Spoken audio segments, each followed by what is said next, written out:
Hello neighbors, it's Brad here at eTrailer, and today we're taking a look at the Curt Ball Mount for 2-inch hitches, and this one's pretty aggressive. We have a 6-inch drop like we have here, but also the ability to have a 4-inch rise.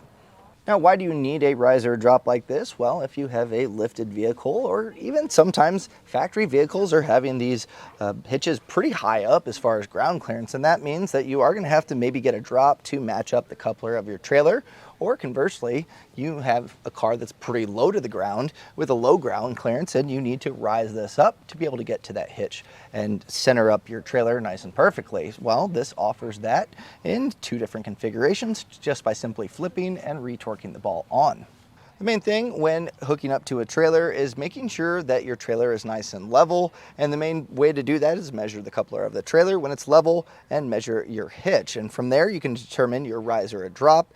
And something else that you're going to obviously want to adhere to is going to be the weight capacities, and not only on the ball mount but also all of your components. So we're going to be hooking up to a utility trailer, and it's rated about 5,000 pounds, so we can see that our Curt is rated for that. In fact, with a drop position like we have here, you're getting a gross trailer weight rating of 7,500 pounds and a tongue weight rating of 750, so that's pretty solid overall.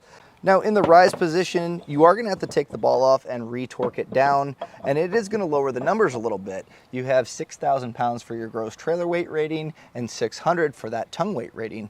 But some other things to consider is not only the ball mount needs to adhere to the trailer weight, but also the ball. And so this does not come with a ball, so you can pick one up to match your trailer coupler. Keep in mind that you need to have a 1-inch shank diameter for that ball to work, and you're going to want to find one that works pretty well with the weight of the ball mount as well as the trailer. You also need to check the hitch on the vehicle and what the vehicle is capable of towing before towing anything, and just make sure that you're using the lowest number to compare to the weight of the trailer and that you're not overloading anything.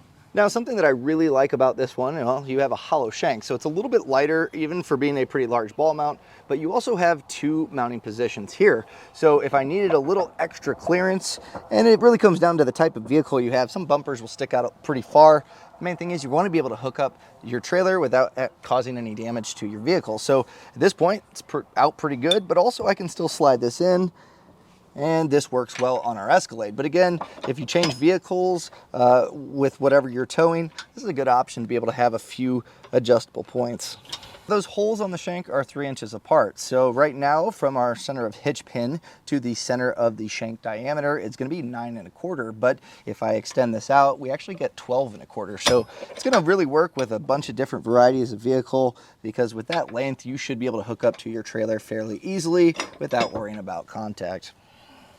Now, keep in mind, the pin and clip does not come with the ball mount.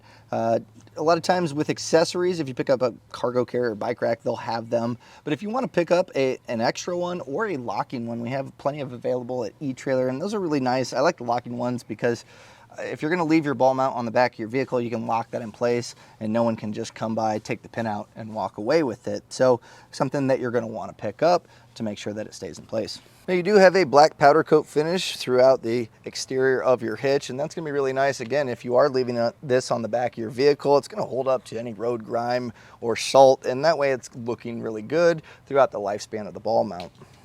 And once you have your pin and clip, your ball mount, and your ball torqued down all in place, you're ready to hook up your trailer, get the rest of your components set up, and then you're ready to hit the road.